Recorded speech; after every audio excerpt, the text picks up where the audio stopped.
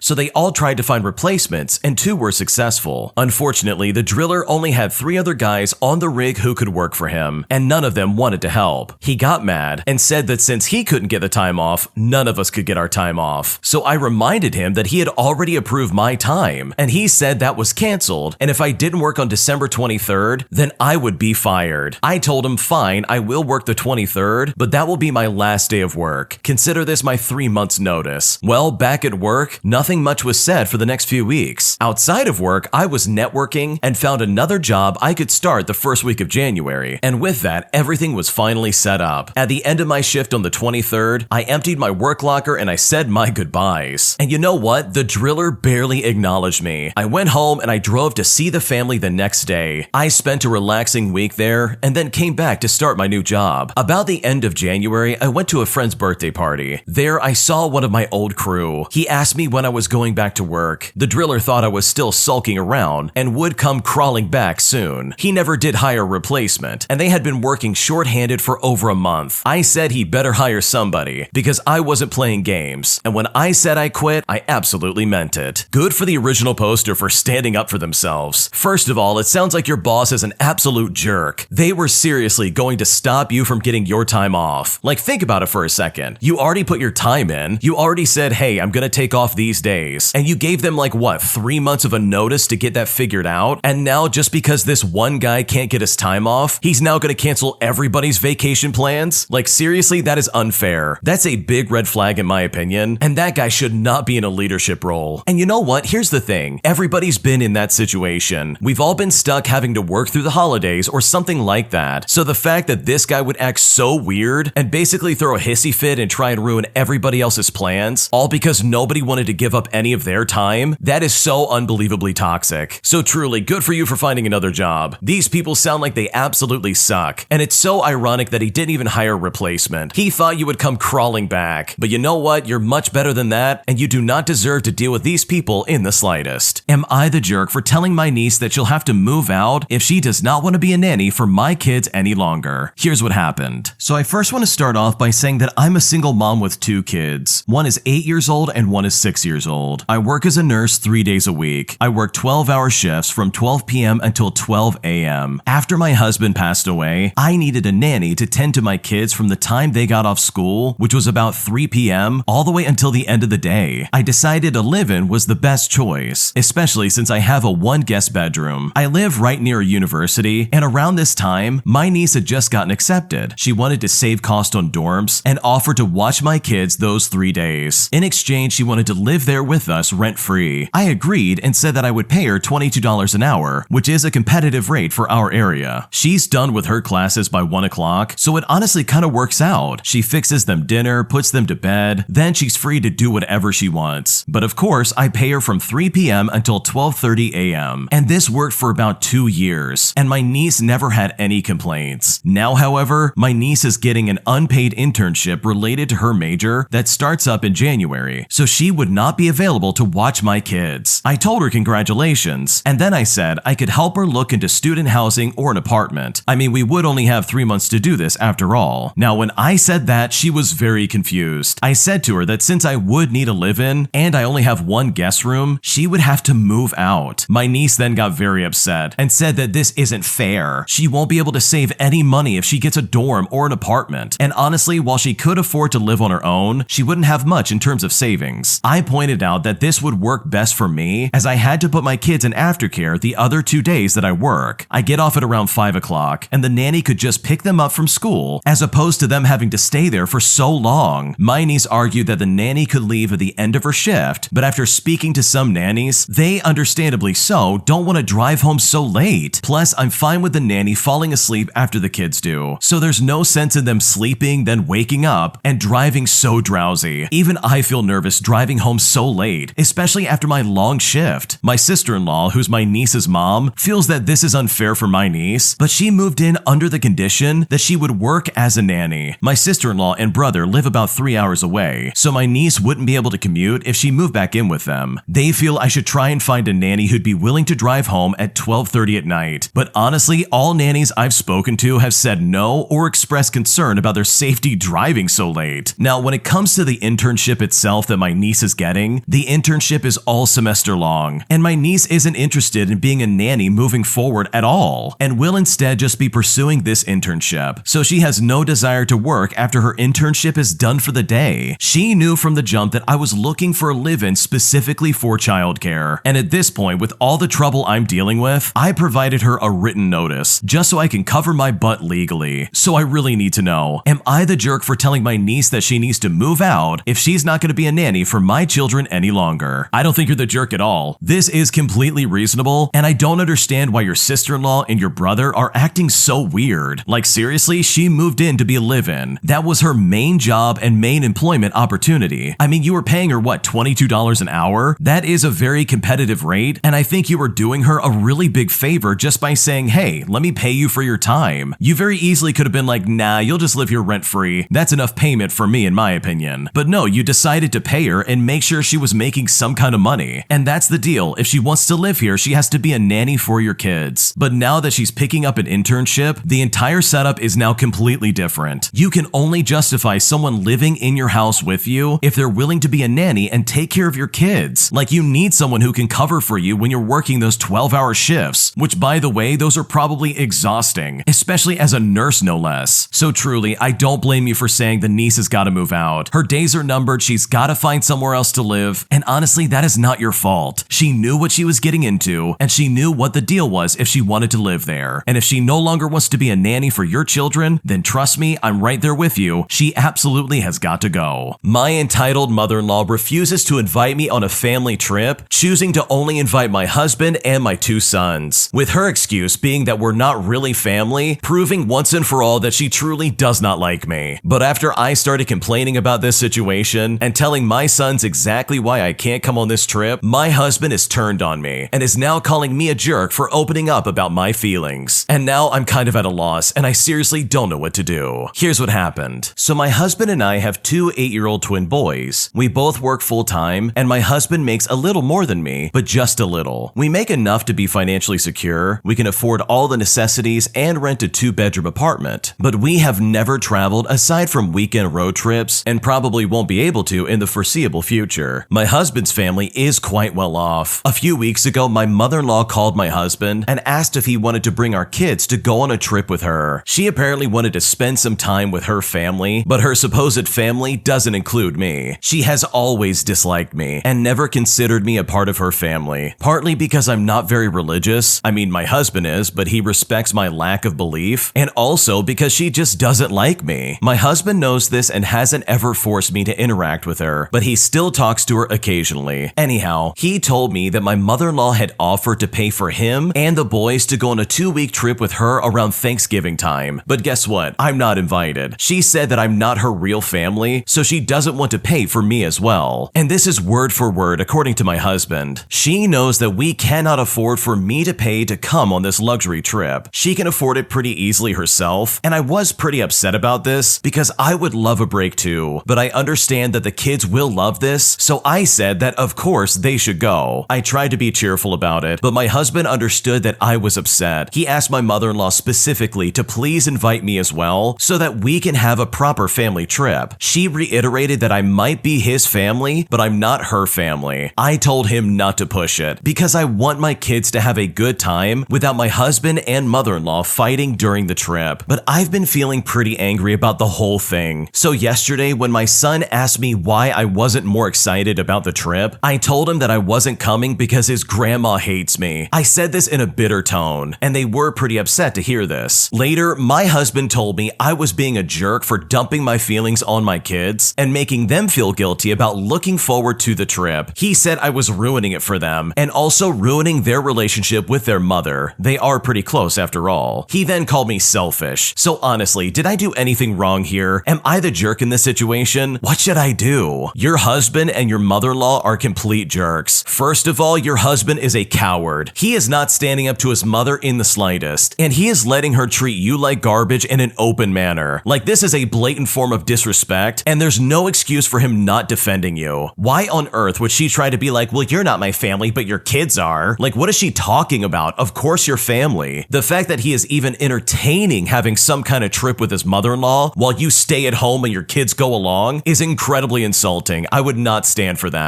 Look, in my opinion, if the kids are going somewhere, then both parents should be there as well. So the fact that your husband is so willfully letting this slide and basically doing nothing to try and defend your name is unbelievably toxic and a massive red flag in my opinion. There is no excuse for this behavior. Legitimately, there really is no good excuse. And how dare the mother-in-law try and act like this is appropriate? She's trying to pretend like it's okay to split up the family and basically trying to test yours and your husband's boundaries. Because if she can get away with this, then she will absolutely push the envelope further in the future. That's my honest opinion at least. So no, you are not the jerk here. Your husband's a jerk for not even trying to defend you, as well as having literally no spine in this situation, and also your mother-in-law is a complete weirdo. Any grandparent who acts like this has no business being around your kids. And I know if I was in your shoes, there's no way I would ever put up with this. If you like Am I the Jerk, you're probably going to love Am I the Genius. Check it out, link down below in the description. Also, go to AmITheJerk.com/submit if you would like to submit your own stories. My entitled coworker treats me like garbage and has constantly been trying to get me fired, so I decide to maliciously comply, and as a result, I make her job just a little bit harder, just to try and get some revenge from her horrible attitude. Here's what happened. I'm a 28-year-old female, and I work in insurance billing for a big medical facility in my area, and one of my daily tasks is to save and download remits from a program daily. I've been at this company for a little over 3 years now, and I know how to do my job, and I do it pretty well. There is this woman that we will call Jane. Jane is not her real name. She's about 51 years old, and she is always trying to make things harder for me, as well as trying to get me fired. There is a set of 4 cubicles where myself, another employee, and Jane sit at, with a printer sitting in the other cubicle. She's lied to higher-ups about me sleeping at my desk, wasting time, playing on my phone, and just overall anything she could come up with, just to try and make me look bad. She's yelled at me for turning the lights off on her, which honestly was an accident, and I apologized to her, but she just kept trying to go off on me, bringing the argument into the parking lot. I just ignored her and kept walking, but that turned into a meeting with the office manager, as well as my direct supervisor, with Jane and other employees and myself. Long story short, I basically told her I didn't understand where all the animosity was coming from. I'd been working here for 2.5 years at this point. She looked at me and said that I got her in trouble my second week of ever being there because she told me something about a job I had no idea about, and I asked my direct supervisor who was training me at the time after that, and she told me how to do something. And this is the reason why she doesn't like me. I didn't go out of my way to get her in trouble or anything like that. I was just confused, so I asked a question. I did apologize to her in the meeting, but she just ignored me. Well, fast forward a week, and I'm sitting at my desk, and she comes up to me to say that she accepted my apology. Then she starts printing out Bible verses and scriptures just to put on her corkboard about forgiveness and how it's not for the other person, it's for yourself. She's literally the meanest person that works here, but she's got this holier-than-thou mentality that makes her think that she's the best thing since sliced bread. And with all things considered, I decided now would be a good time to maliciously comply. So for context, I save and download remits for a few different clients every morning. Mondays are my busiest days for this because I have to pull them from different sites while also pulling them from a program that sends these to us electronically. Jane does billing for one of the same clients I pull remits for, and she needs these remits just so she can make deposits as well as several other things. It usually takes me about 3 hours to complete this for all the clients, mostly because of what would come through over the weekend and on Fridays. So Jane essentially needs these first thing in the morning. Well, apparently, Jane has complained that I keep messing them up when I save and download them. But here's the thing, I know I'm not messing up. In fact, I triple checked myself. I received an email last week stating that Jane was complaining again, so I decided Monday would be the day that I did things a bit differently. I came in and instead of doing Jane's client first, I did the other 4, and then I decided to take my time on Jane's because, you know, I had to make sure every letter and number was 100% correct because she needs them to be. I didn't want her to be upset or anything like that. that? Well, she was waiting for all the remits for a deposit, so instead of the deposit getting done at 8:30, it instead didn't get done until the next day. I've now been doing hers last since Monday, and I don't know if anything will be said about her taking longer, but I have to do as I'm told and make sure it's correct, right? But I'm honestly sick of Jane, and hopefully I don't have to deal with her in the future. That's really toxic behavior in my opinion. This Jane lady seriously wants to try and act like you're the one with the problem, and then print off all these Bible verses just to try and justify her own toxic behavior. Like seriously, this lady has problems. First of all, you didn't do anything wrong. This Jane lady has had it out for you, all because of a misunderstanding literally 2 years ago. Can you imagine being so petty that you hold a grudge against a coworker who hasn't bothered you ever, by the way, all because of something they did when they first started? Like, that is insane to me. There's no reason to act like that in the slightest. This Jane lady is the one with the problem. She has no reason to act this way, and she just takes out her frustrations on you for no reason. The original poster also goes on to clarify that she definitely made her voice known when she had that meeting with everybody. She said straight up that Jane has been incredibly nasty while also defending herself against everything that was said about her. So good for the original poster, and hopefully for the sake of your own sanity, you won't have to deal with Jane like this ever again. I accidentally made my partner wait outside until 4 in the morning, and now as a result, he is so angry with me, leaving me unsure of how to apologize or even knowing what to do. Here's what happened. So for a bit of context, my partner and I have been living at my mom's house for a while now. Things have been up and down for both of us, so although it's not the most ideal living arrangement, it's made things slightly easier during this rough patch. However, with situations like this, it's becoming a problem. I've never been so serious and so in love with someone, so I believe sometimes it definitively clouds my judgment on certain situations. But you know what? This time I think I really messed up unintentionally. Last night he messaged me from work to say that he wanted to come home early as he wasn't really feeling too good. For a bit of context, he works at night. I agreed to stay up until he was ready to come home so that I could order him an Uber because public transportation is not 24 hours here and we don't drive. Originally he said he'd be done by 2 in the morning, so I stayed up, but then he didn't communicate with me until 3 o'clock in the morning, and at that point I was shattered. I didn't complain though, I just ordered him the cab and waited for him to be in it, so I knew that I'd done what I needed to in order to help him. But this is where everything went sideways. As a bit of side context, every time he leaves for work, my first question is, do you have a key to the house? And his response was, yes, it's in my pocket. So as far as I was concerned, I had done my job for the night, meaning that I could finally rest. So I put my phone back on silent, and I thought to myself he would be home soon for cuddles. But no, he didn't have his key. And of course, I was fast asleep, and I didn't hear my phone because, you know, it was on silent, all the way up to the point where he rang it so many times that the battery went out. He didn't ring the bell because he didn't want to wake up my mom or my son, but to be completely honest, I kind of wish he did. So he ended up waiting outside for over an hour until I eventually woke up, realized he wasn't in bed, and that my phone was out of battery. I could literally feel the panic rushing through my body, and I shot up to rush to the door, and I saw him standing there. I was met with some very vulgar language, and I knew that it wasn't good. He is now so angry at me, and I do completely understand why, but when it comes to my argument, I ask him if he has a key just to avoid this situation from happening, because I know myself, and I can drop like a fly when I'm tired. Anyway, I'm not asking who's in the wrong here, because nothing was done intentionally or maliciously. It is honestly just an awful situation. I just have no idea how to make things right. I know he'll probably get through it, but then I can also see that this is bigger than any other time that we've argued, and I genuinely do feel so horrible about it. How do I apologize to him while also stressing that he needs to be more responsible on his end? What should I do? Honestly, it kind of seems out of place that your partner is not doing more to cover his own transportation. Like, why should you have to stay up until all hours of the night just to try and get him home? Also, this is an adult we're talking about, right? Last I checked, this guy's 27 years old. How does he not have a key to his apartment? Like, isn't that one of the 3 things you grab when you go out the door? For me, I'm always checking if I have my keys, my phone, and my wallet. Like, how did he seriously walk out the door without his key? That is honestly mind-blowing, and that is not your fault. And look, I can understand him being tired and very angry about the situation, but for him to have some kind of grudge and not be willing to have, I don't know, a conversation about this is really immature in my opinion. So I think it all just comes down to apologizing and trying to find some kind of like middle ground. I know if I was in your shoes, I would start off by saying, look, I'm really sorry that I didn't let you in, but also you really need to keep your keys with you and maybe order your own taxi or Uber from this point forward, or something along those lines. Because here's the thing, in my opinion, you're both adults. This is a conversation the both of you absolutely can have. And if he wants to be unreasonable and have some kind of weird grudge against you, then I truly believe the problem is with him. An entitled family comes into our restaurant 10 minutes after closing, and even though I explained to them that we were closing for the night, my pushover manager allowed them to stay. And as a result, this family made my life a living nightmare, and I've honestly never been more angry in my life. Here's what happened. So to start things out, on Tuesday I worked a closing shift at a restaurant I work at. Where I work, we close at 9 o'clock p.m. during the weekdays and 11 o'clock p.m. during the weekends. It's also important to add that online our hours are 11 p.m. all week, even though our actual hours are different. It's been an issue for a few weeks, and we are still trying to fix this because some people tend to walk in after closing. Most of the time people are understanding and they leave. Sometimes though, we get a few who are upset and throw a fit, but this Tuesday I had the most entitled family walk in literally 10 minutes past closing, and I couldn't believe the way they treated me. A man walks in asking if we are still open, and I tell him I apologize, but we close at 9 o'clock and we are closed for the night. He then says to me, but your hours online say that you close at 11 o'clock. And I then explained to him how we've been trying to get it fixed and that our hours are 9 o'clock p.m. weekdays and 11 o'clock p.m. on weekends. He does say okay and then leaves the restaurant, and I thought he'd leave, but I was very wrong. His wife then walks in with 3 children behind her, asking if we're actually closed or if I'm too lazy to serve them. So I explained to her what I explained to her husband, and my manager actually overhears this conversation. I think it's also important to add that my manager is a complete suck-up to customers, and trust me, you're going to see exactly why. He walks up to us and tells this entitled woman, oh, we can add a seat, no problem. So he then just seats them at a table that I had just swept up and cleaned. I asked him why he did that, because for starters, we are closed, and secondly, the kitchen and the bar were also closing up for the night. He then tells me it's better to just let them have their way and not to argue. I then ask if he's expecting our kitchen and bar to stay open all night for this one family, and he tells me, no, just get their order, and once that ticket is finished, the kitchen will then close up. So I just accepted it and went up to them to get their order. When I walk up to them, I say to them, welcome, I just want to let y'all know our kitchen and bar are closing up for the night, so our last calls for any drinks and food items will be right now. And I literally said this since my manager told me that the kitchen would close after I ring their ticket, and that's when the mom chimes in and says, I really do not appreciate being rushed, which would be understandable if you didn't come in after closing. So after a million questions going back and forth, they finally decided on what they wanted to eat. After they are done ordering, I let them know again that it's last call and that they wouldn't be able to order anything else. And that's when the mom tells me, yeah, whatever, just ring in our food since you want us out so badly. I say to them, okay, and then I just walk away. After I bring out their food, they immediately tell me that the dishes I brought out were wrong. They begin to tell me that they actually wanted grilled fish instead of fried fish. They never mentioned any modifications about any fish to me while they were ordering. Also, it wasn't like I was rushing them while ordering, because I answered about 20 different questions about every single dish, just so they would know every detail about the dish. They then tell me, whatever, it's fine, we'll just eat it as it is. So then I just walk away, and I let my manager know that their food is out, and that the kitchen is good to close up. 5 minutes go by, and I go and check on this family to see if they need anything else. And my God, they completely ruined the booth they were sitting at. Food was all over the floor, and grease was all over the seats where the kids were sitting. I think I let it show on my face the shock I felt, because the mom said, yeah, you're gonna have a lot to clean up. I try to keep my composure and ask if they need anything else, and they tell me, yes, we want to order to go, but I then tell them that they can't because last call was while they were ordering. And it's right about now that this woman goes crazy. She starts demanding all of the food they ate for free, while also saying that I'm an awful server for not letting them order to go. At this point, I just walk away. I go print their tab so that they can pay and finally leave, because I was done with this woman's behavior. When it came time to be paid out, the husband pulls out a stack of cash and gives me the exact amount, and then he gives me a penny. He tells me, here's your tip, but I refused to let it get to me. I simply handed him his penny back, and I just told him to get home safe and that that they need to leave. After they left, I go and clean up the mess that they made, including the children's boogers off the wall, because they also left that for me to clean up. After all was done, I left at around 11 o'clock p.m. to go home. And honestly, I hope that mom gets karma for the way she treats people. Wow, I honestly don't know if I would continue working there if that happened to me. Like, first of all, your manager sucks. I've said it once and I'll say it 100 times. Any manager, and I mean any manager, who throws their coworkers under the bus just to try and make themselves look good, while also trying to pander to customers or clients or whomever, they, in my opinion, are absolute dirtbags. That is so inappropriate, and it goes against literally everything you were trained to do at this restaurant. Like, this is not fair for you or the kitchen in the slightest. So for him to step in like that really makes you look bad. It makes you look like the bad guy, even though you were just doing your job. Like, my man, it's a Tuesday night. Why are we letting people into the restaurant? We are about to close. Do you not understand what that means? Now, I've worked in the restaurant industry as a server and a busboy, and I can tell you, after a long day, the last thing I want to deal with is somebody coming in after closing. Like, I literally just want to go home and get some sleep, because chances are I've got an early morning the next day. But these people come in 10 minutes after closing. I'm kind of surprised the doors weren't closed at that point, or maybe like the front door was locked or something like that. Something to make it very clear, hey, we're closed and you can't come in to eat. Also, I can only imagine how angry the kitchen must be. They're probably freaking out, sitting there thinking to themselves, wait a second, I thought we were going home. The one golden rule of the restaurant is that you don't upset the kitchen, because the kitchen is literally the lifeblood of the restaurant. You can have the best service possible, you can be the most charming waiter on planet Earth, but if the kitchen walks out, none of that matters. They really are the MVPs of the restaurant, and they really do deserve the credit that they get. So overall, this is an awful situation. Your manager sucks, and the customers that you had to deal with are just awful. And I'm not even exaggerating here. Like, think about what they did. They didn't listen to anything you said. They tried to order after you said, hey, we can't order anything else, so get it all while you can. And they also tried to act really entitled over the dumbest things. And then at the end of it, they destroy the booth that you just cleaned, while also trying to give you a penny for a tip. That is so inappropriate and so disrespectful. So if I was in your shoes, I would make it very clear to my manager that if he ever does that again, he will be the one to wait on the people that he lets in. Because what you dealt with was so unprofessional, and it literally all stems back to your manager being an absolute pushover. Thanks for watching. Subscribe down below if you haven't already, and also please subscribe to Am I the Genius. I think you're gonna love what they're making over there. It's a great channel and you should definitely check it out. Everything will be linked down below in the description. Thanks for watching. We'll see you in the next one.